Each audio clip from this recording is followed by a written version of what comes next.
Welcome back to my YouTube channel. ಇವತ್ತು ಶ್ರೀ ಕ್ಷೇತ್ರ ಉಕ್ಕಡಗಾತ್ರಿ ಕರಬಸವೇಶ್ವರ ಸ್ವಾಮಿ ರಥೋತ್ಸವ ಇತ್ತು ಗುರು. ಅದಕ್ಕೋಸ್ಕರ ಹೋಗಿದ್ದೆ. ಬನ್ನಿ ನಿಮ್ಗೆಲ್ಲ ತೋರಿಸ್ತೀನಿ, ಹಾಗೆ ನೋಡ್ತಾ ಇರಿ. ಹಾಗೆ ನನ್ನ ಚಾನಲ್ನ ಯಾರಾದರೂ ಫಸ್ಟ್ ಟೈಮ್ ನೋಡ್ತಾ ಇದ್ರೆ ಅವರೆಲ್ಲ ಸಬ್ಸ್ಕ್ರೈಬ್ ಮಾಡಿ ಸಪೋರ್ಟ್ ಮಾಡಿ.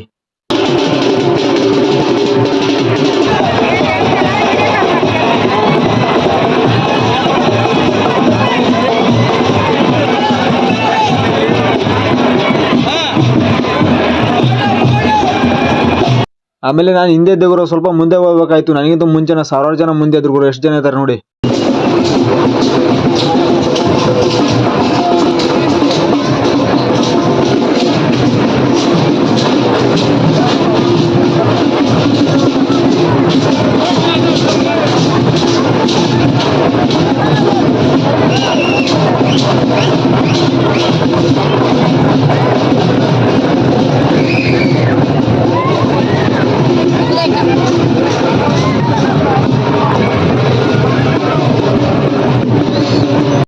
ಹಾಗೆ ಇದು ನೋಡ್ಕೊಂಡ್ಬಿಟ್ಟು ಇನ್ನು ಸ್ವಲ್ಪ ಮುಂದೆ ತೇರ್ ಹತ್ರಕ್ಕೆ ಹೋದಾಗರು ಇಲ್ಲಿ ಸಂಬಳ ಬಿಡ್ತಾ ಇದ್ರು ನೋಡಿ, ಯಾವ ತರ ಬಿಡ್ತಾ ಇದಾರೆ.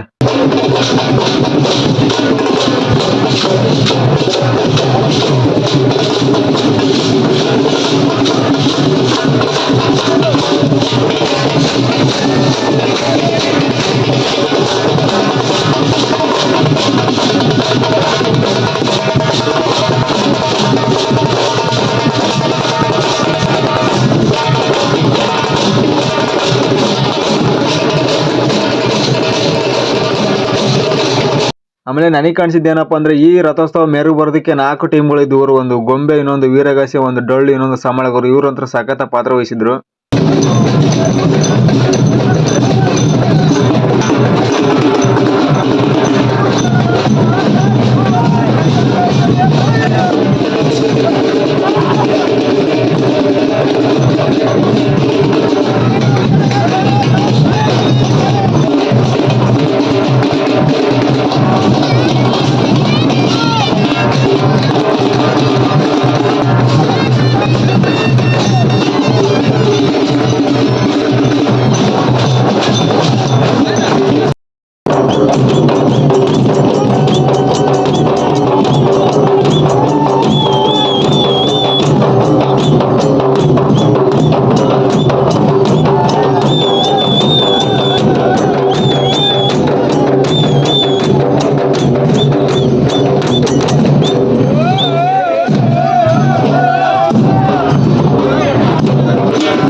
ಕೊನೆಗೂ ತಳಾಡ್ಕೊಂಡು ತಿಕ್ಕಾಡ್ಕೊಂಡ್ಬಿಟ್ಟು ಸೀದಾ ತೇರ್ ಹತ್ರಕ್ಕೆ ಹೋದೆ ಗುರು. ಅದಕ್ಕಿಂತ ಮುಂಚೆ ಪಲ್ಲಕ್ಕಿ ಇತ್ತು, ಪಲ್ಲಕ್ಕಿ ನಮಸ್ಕಾರ ಮಾಡ್ಕೊಂಡ್ಬಿಟ್ಟು ಆಮೇಲೆ ತೇರು ಕೂಡ ಅಲ್ಲಿಂದ ಇಳಿತಾ ಇದ್ರು ಗುರು. ಸಖತ್ತಾಗಿ ಇಳಿತಾ ಇದ್ರು. ನನಗಂತೂ ತುಂಬಾ ಖುಷಿ ಆಗುತ್ತೆ ನೋಡ್ಬಿಟ್ಟು. ನಮಸ್ಕಾರ ಮಾಡ್ಕೊಂಡ್ಬಿಟ್ಟೆ ಅಜ್ಜರಿಗೆ.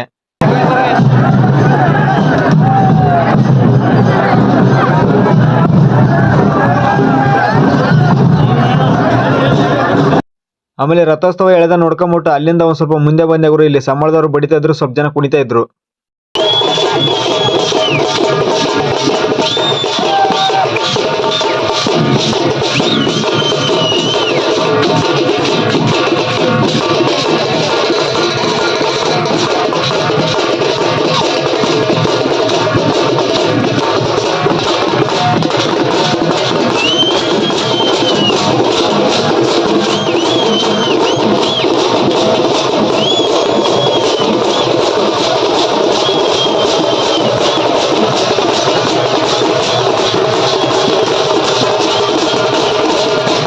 ಹಾಗೆ ಇದನ್ನ ನೋಡ್ಕೊಂಡ್ಬಿಟ್ಟು ಸ್ವಲ್ಪ ಮುಂದೆ ಬಂದೆ. ಇಲ್ಲಿ ವೀರಗಾಸೆಯರು ಕುಣಿತಾ ಇದಾರೆ ನೋಡಿ, ಯಾವ ತರ ಕುಣಿತಾ ಇದಾರೆ.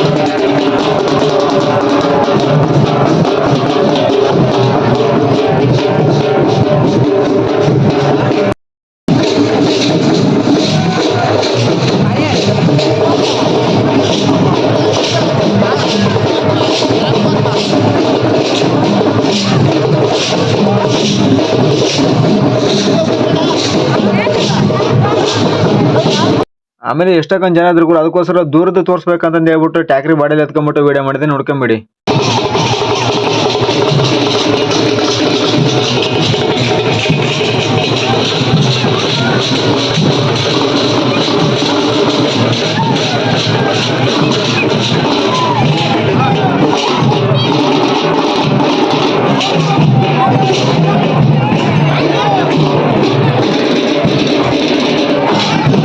ಫೈನಲಿ ರಥೋತ್ಸವ ಎಲ್ಲ ನೋಡ್ಕೊಂಬಿಟ್ಟು ಹಾಗೆ ಅಲ್ಲಿಂದ ಊರು ಹೋಗೋ ಟೈಮ್ ಆಯ್ತು. ಊರು ರಥೋತ್ಸವ ನೋಡ್ಕೊಂಬಿಟ್ಟು ಊರು ಹೋಗ್ಬೇಕಾಗಿತ್ತು. ಆಮೇಲೆ ಸೀದಾ ಬನ್ನಿ ಮರ ಹತ್ರಕ್ಕೆ ಎಲ್ಲರೂ ಬಂದ್ರು. ಊರು ತೇರು ಕೂಡ ಬರ್ತಾ ಇತ್ತು. ಫೈನಲಿ ಅದನ್ನು ಕೂಡ ನೋಡ್ಕೊಂಡು ಹೋಗೋಣ ಅಂತ ಹೇಳ್ಬಿಟ್ಟು ಸ್ವಲ್ಪ ಲೇಟ್ ಮಾಡಿ ಅದನ್ನ ನೋಡ್ಕೊಂಬಿಟ್ಟು ಅಲ್ಲಿಂದ ಹೊರಟ್ವಿ.